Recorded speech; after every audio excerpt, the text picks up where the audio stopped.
وشر الأمور محدثاتها وكل محدث بدعة وكل بدعة ضلالة وكل ضلالة في النار. Al-wasiyah ar-rabi'ah, wasiat yang keempat, al-hirsu ala usulil Islam wal iman,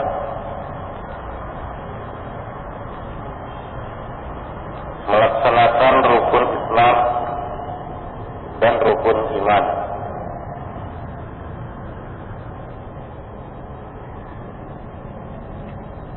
Dalam wasiat ini penulis menyantumkan hadis Umar bin Khattab atau lebih dikenal dengan sebutan hadis Jibril. Hadis ini adalah hadis yang masyhur. Kisah Jibril datang kepada Rasulullah SAW mengajarkan kepada umat beliau, kepada kaum muslimin, tentang perkara-perkara agama mereka, tentang iman, tentang Islam, dan tentang ihsan, serta tanda-tanda hari berbangkit. Hadis ini termasuk hadis yang menjadi pilar-pilar dinul Islam.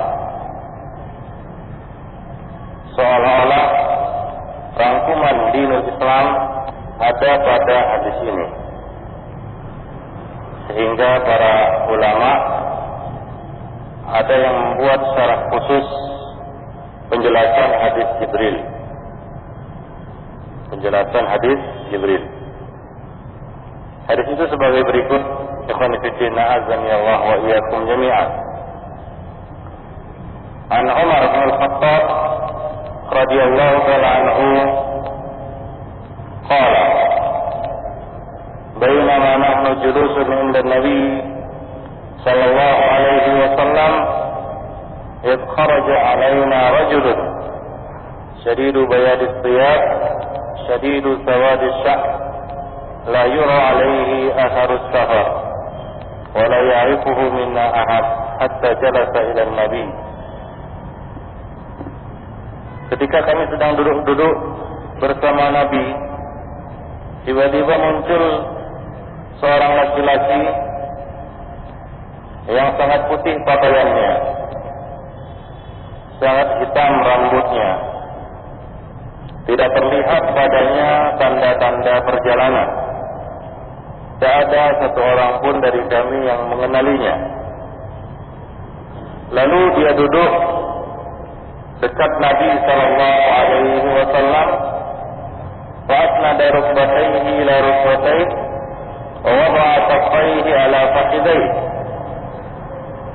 Lalu ia menyandarkan lututnya pada lutut Nabi dan meletakkan dua tapak tangannya di atas paha Nabi sallallahu alaihi wasallam atau pahanya sendiri. Ini menunjukkan dekatnya dia dengan Nabi sallallahu alaihi wasallam. Lalu dia berkata, "Ya Muhammad, akhbirni 'anil Islam." Hai Muhammad, beritahu aku tentang Islam. Yaitu, apa itu Islam? Islam, Ikhwanifiddin, secara bahasa, kalau kita pilih dari sisi bahasa, maka Islam artinya istislamu lillah. Walahu aslama ma fis samawati wal ardi taw'an wa karha. Dan kepadanya lah, yaitu kepada Allah, tunduk apa-apa yang ada di langit dan di bumi, suka maupun tak suka. Jadi Islam artinya tunduk, penyerahan diri, ketundukan pada Allah Subhanahu wa taala. Ketundukan manusia atau makhluk kepada Allah Subhanahu wa taala ada dua macam. Ada ketundukan syar'i, ketentukan kauni.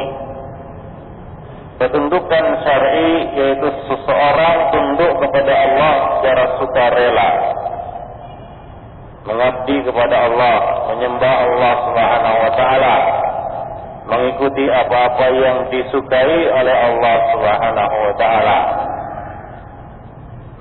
dan dicintai serta diridhoinya. Inilah namanya muslim. Nah, di sana ada Islam kauni, yaitu semua yang ada di alam semesta ini pada hakikatnya Islam kepada Allah, tunduk kepada Allah, mengikuti aturan-aturan Allah yang berlaku di alam semesta. Nah, ini namanya Islam kauni. Orang yang berstatus Islam kauni ini tidaklah dikatakan muslim, karena ia tunduk kepada Allah hanya secara kauni, bukan secara syar'i. Itu secara bahasa. Islam diambil dari kata aslama yang berarti istislam, istaslama lillah, tunduk dan pasrah kepada Allah Subhanahu wa taala. Adapun secara syar'i, Islam itu diungkapkan dengan ketundukan kepada Allah, dengan mengikuti apa-apa yang diperintahkannya dan menjauhi apa-apa yang dilarangnya, setelah bersaksi asyhadu an la ilaha illallah, asyhadu anna Muhammadar Rasulullah. Setelah bersyahadat, itulah dia Islam. Orang yang telah bersaksi bersyahadat la ilaha illallah Muhammadur Rasulullah, lalu dia tunduk kepada Allah Subhanahu wa taala, maka dia dikatakan muslim. Islam, itulah dia Islam. Namun di sini ikhwan fillah, Rasulullah sallallahu alaihi wasallam menjelaskan Islam dengan menyebutkan rukun-rukunnya, yaitu rukun-rukun Islam. Arti rukun adalah tiang. Tiang satu rumah disebut rukun. Seperti tiang masjid ini adalah rukun, di mana tanpa tiang-tiang ini maka bangunan itu akan roboh. Jadi Islam atau bangunan Islam juga memiliki tiang-tiang. Tanpa tiang-tiang ini maka bangunan Islam akan roboh. Rasulullah SAW menjelaskan Islam itu adalah bersyahadat. Antashhada al-Islamu, kata Nabi, Islam itu adalah antashhada an la ilaha illallah wa anna Muhammadar Rasulullah wa tuqimas shalah wa tu'tiyaz zakah wa tasuma Ramadan wa tahujjal bait in istata'ta ilaihi sabila. Nabi menjelaskan bahwa Islam itu adalah engkau bersaksi bahwa tiada ilah, tiada Tuhan yang disembah selain Allah Subhanahu wa taala, dan bersaksi bahwa Muhammad itu adalah utusan Allah, hamba yang diutus oleh Allah Subhanahu wa taala. Artinya diutus bukan diturunkan dari langit, karena Nabi Muhammad tidak diturunkan dari langit. Maksudnya adalah meyakini bahwa beliau adalah hamba yang diberi wahyu untuk disampaikan kepada umat manusia melalui malaikat Jibril alaihi salam. Itu artinya antashhad Muhammadar Rasulullah, engkau bersaksi bahwa Muhammad adalah utusan Allah. Wa tuqimus shalah, rukun yang kedua adalah engkau menegakkan salat, yaitu salat 5 waktu sehari semalam. Wa tu'tiyaz zakat, dan engkau menunaikan zakat. Wa tasuma Ramadan, dan engkau mengerjakan puasa bulan Ramadan. Wa tahujjal bait in istata'ta ilaihi sabila, dan engkau mengerjakan ibadah haji jika engkau mampu mengerjakannya. Zahirnya ikhwan fillah hadis ini terjadi atau kisah ini terjadi setelah diwajibkannya kelima rukun Islam tersebut. Sehingga ketika Nabi menjelaskannya secara global, si penanya sudah memahami atau Nabi memastikan bahwa yang ditanya sudah memaklumi. Di sini Nabi mengatakan wa tuqimus shalah, engkau mengerjakan salat, yaitu salat 5 waktu sehari semalam. Wa tuqiyaz zakah wa tasum Ramadan wa tahujjal bait in istata'ta ilaihi sabila. Qal, maka laki-laki itu mengatakan sadaqta, jawabanmu benar.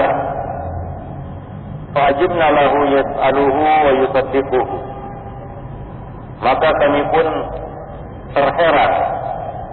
Ia bertanya kepada Nabi dan ia membenarkannya. Ia membetulkan jawaban Nabi sallallahu alaihi wasallam. Belum lagi lepas keheranan para sahabat, ia bertanya lagi, fa akhbirni 'anil iman, beritahulah aku tentang iman. Maka Nabi menjawab, qal al-imanu an tu'mina billah wa malaikatihi wa kutubihi wa rusulihi wal yawmil akhir wa tu'mina bil qadari khairihi wa syarrih. Iman itu adalah engkau beriman kepada Allah, beriman kepada malaikat-malaikatnya, beriman kepada kitab-kitabnya, beriman kepada rasul-rasulnya, beriman kepada hari akhirat, dan engkau beriman bahwa takdir yang baik dan yang buruk itu datangnya dari Allah. Engkau beriman kepada takdir yang baik dan yang buruk semuanya dari Allah Subhanahu wa taala. Jadi di sini Rasulullah menjelaskan rukun Islam, rukun iman yang 6, yaitu iman kepada Allah, iman kepada malaikat, iman kepada kitab-kitab suci, iman kepada para rasul, iman kepada hari berbangkit, dan iman kepada takdir. Ini merupakan 6 rukun iman. Ikhwan fillah azza Allah wa iyyakum jami'an. Iman kepada Allah mencakup iman kepada rububiyahnya, uluhiyahnya, serta asma dan sifat-sifatnya. Iman kepada kitab-kitabnya, yaitu kitab-kitab yang Allah turunkan kepada para nabi, baik yang diketahui maupun yang tidak diketahui, jumlatan wa tafsila. Mengimani nama-namanya seperti Taurat, Injil, dan Zabur serta Al-Quran, dan mengimani kitab-kitab yang tidak dinamai atau tidak disebutkan nama-namanya seperti Suhuf Ibrahim dan Suhuf Musa. Kita harus mengimaninya jumlatan wa tafsila. Dan kita mengimani bahwa kitab suci yang terakhir yang menyempurnakan kitab-kitab suci sebelumnya adalah Al-Quranul Karim.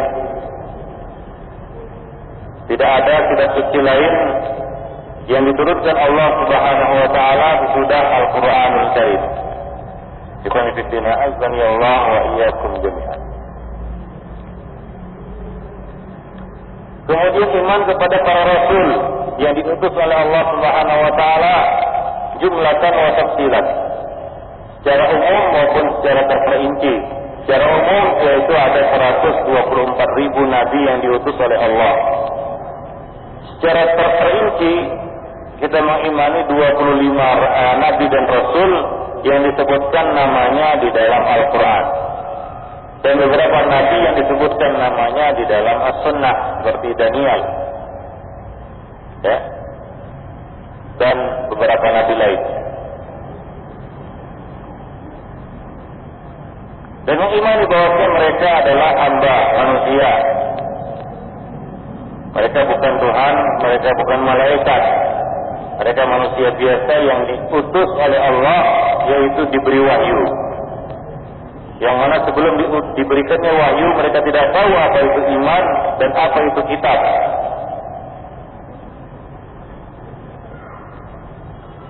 Kemudian yang kelima, beriman kepada hari berbangkit, yaitu adanya kebangkitan sudah mati, hari berbangkit, hari kiamat, hari di mana semua manusia dikembalikan kepada Rabb-Nya untuk mempertanggungjawabkan semua amal perbuatannya.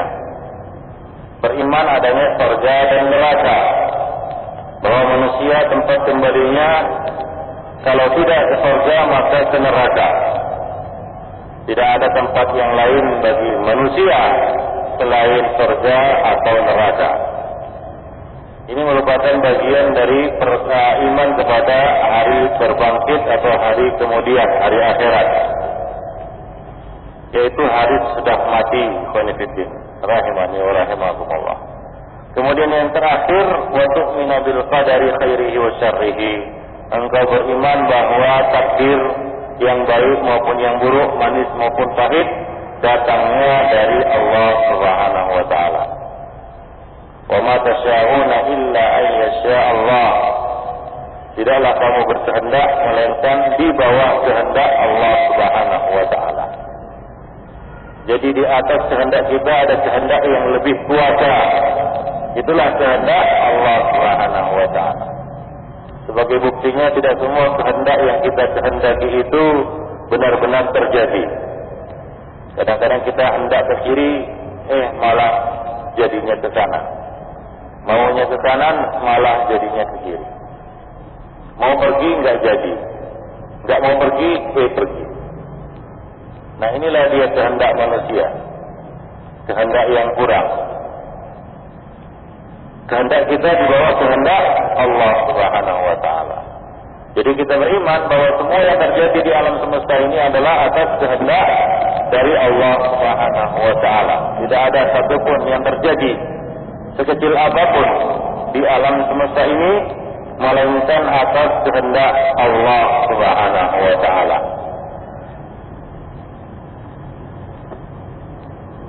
Hadis ini khairuddin memiliki asbabul wurud, sebab-sebab terjadinya ataupun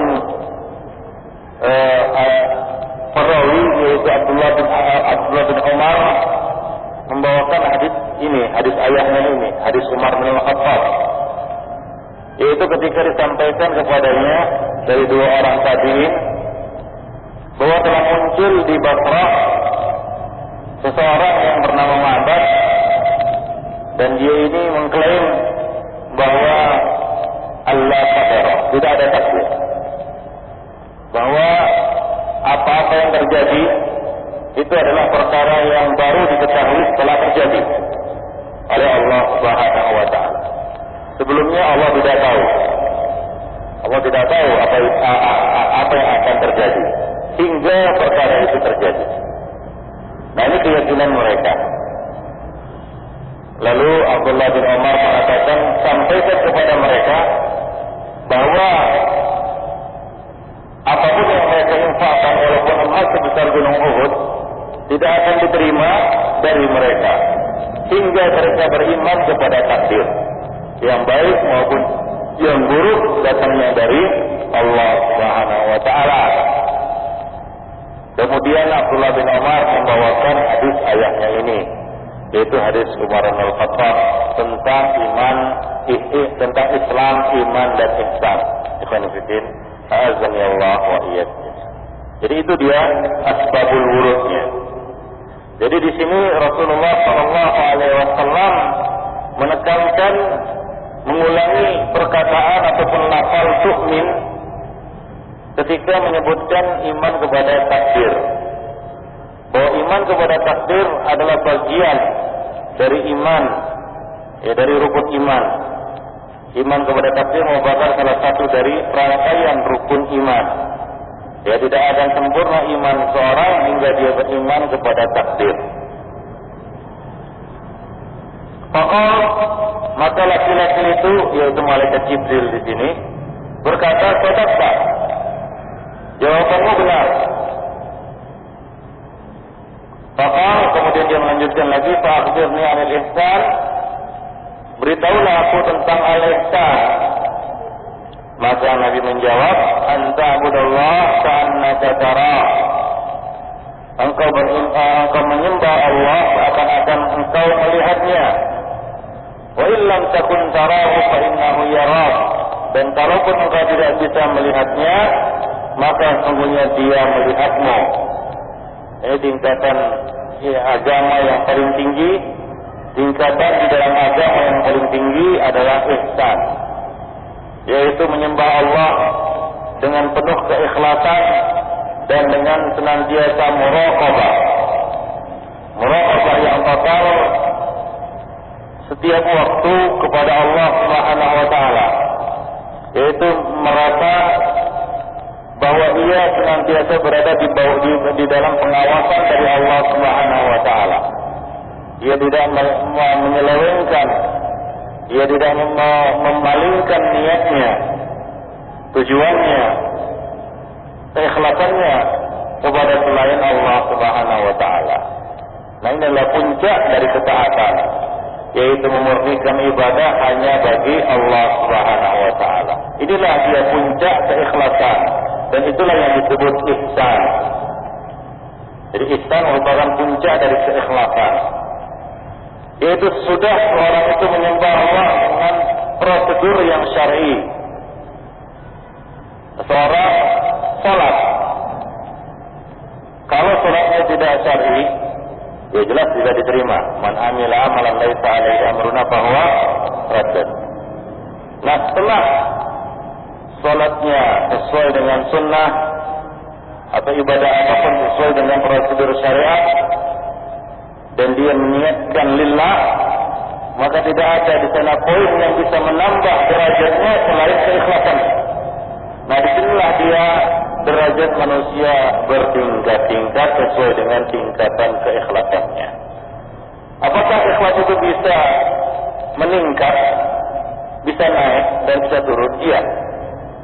Itu tergantung kepada ma'rifah seseorang, kedekatan seseorang, kehadiran Allah Subhanahu wa taala di dalam hatinya, sehingga dia senantiasa merasa diawasi, dekat, dan tidak mau menyelewengkan niatnya, tujuannya, atau apapun kepada selain Allah Subhanahu wa taala. Dan inilah dia puncak dari keikhlasan. Jadi di sana ada dasar ikhlas. Ikhlas yang kita katakan normal, standar. Ya ikhlas karena Allah, saya datang ke masjid mau salat karena Allah, lillah, Allahu Akbar, selesai. Nah, bagaimana seorang meningkatkan kualitas ibadahnya yang sudah sesuai dengan sunnah? Kalau tidak sesuai dengan sunnah, ya selesai. Nah, masalah sesuai dengan sunnah itu adalah masalah yang bisa dikoreksi oleh orang lain. Orang lain bisa mengoreksi kita selesai salat, ya fulan, salatmu salah, cara sujudmu salah, cara takbirmu salah, bacaanmu salah, dan seterusnya. Dan kita bisa langsung untuk merubahnya dan mengoreksinya, membetulkannya. Namun yang berkaitan dengan keikhlasan, disinilah dia tingkatan manusia itu berbeda-beda antara satu dengan yang lainnya. Jadi sebuah salat mungkin ya kita katakan sama gerakannya. Gerakannya kalau kita lihat secara tidak selalu sama. Orang-orang yang salat dengan aturan sunnah. Kita nggak bicara salat yang di luar aturan sunnah. Karena salat yang dilakukan di luar aturan sunnah bahwa raddun tertolak. Ya, kita bicara salat yang sudah sesuai sunnah. Mereka berdiri dalam satu shaf yang rapi. Pertanyaannya, apakah salat mereka itu satu tingkatan semuanya? Karena sudah sesuai dengan sunnah. Ya. Apakah sudah satu tingkatan semuanya? Tidak satu tingkatan.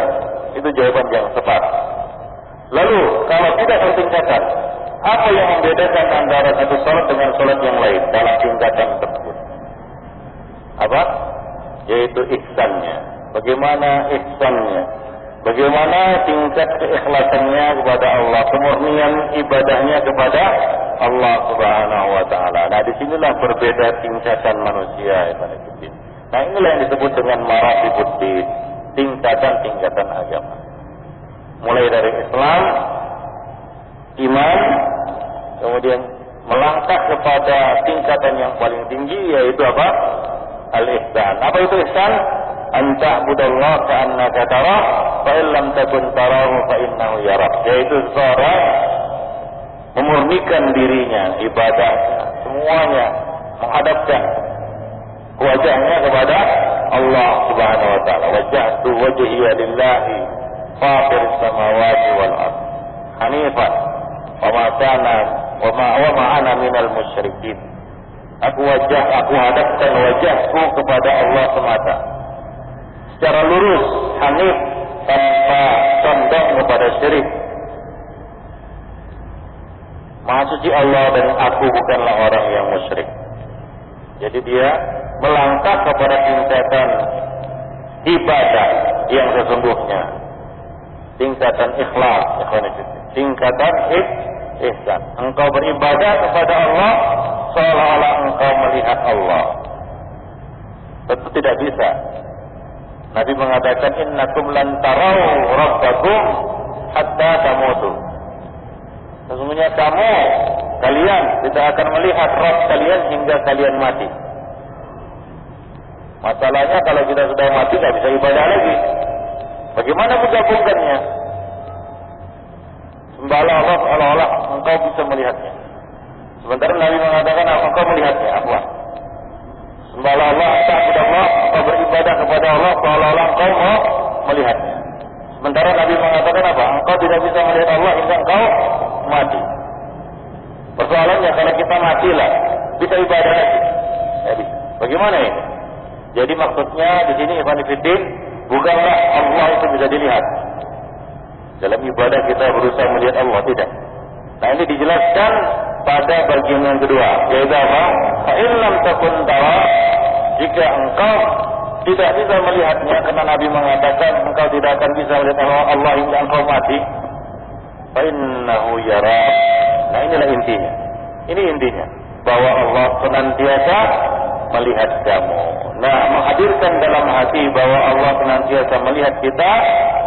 Nah, ini yang disebut dengan mujahadatun nafsi. Perang melawan hawa nafsu, perang melawan bisikan-bisikan syaitan yang senantiasa merongrong. Apa yang dirongrong oleh syaitan? Kepala kita dipukulnya. Khinzib tahu? Ya, kita bicara satu ibadah dulu lah, nggak ibadah-ibadah yang lainnya ya, seperti haji, puasa dan lain sebagainya. Jelas setan mengganggu manusia di setiap ibadahnya. Kita bicara sekarang lebih spesifik, yaitu salat. Salat misalnya, orang salat datang khinzib mengganggunya. Apakah khinzib itu memukul kepalanya hingga enggak konsentrasi, atau mencubitnya dari belakang khinzib itu hingga membuat khusyuknya buyar? Tidak. Tapi apa yang diserang oleh khinzib? Hatinya. Ya, hatinya. Karena semua berpangkal dari hati. Ya, pikiran yang tak kemana-mana itu berpangkal dari hati yang lalai. Ketika hati lalai, pikiran juga lalai, melayang tak kemana-mana. Ikhwani fiddin, azani Allah wa iyyakum jami'an. Oleh karena itu Nabi mengatakan, ala inna fil jasadi mudghah. Ketahuilah sesungguhnya di dalam jasad ini ada satu sekerat daging. Idza salahat salahal jasadu kulluh, wa idza fasadat fasadal jasadu kulluh, ala wa hiyal qalb. Jika baik semuanya, jika rusak juga semuanya, yaitu hati. Itulah yang diserang oleh khinzib. Nah, nanti akan kita lanjutkan setelah salat Isya, insyaallah.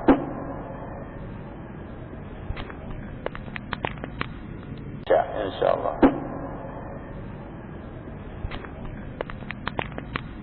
Isya, insyaallah.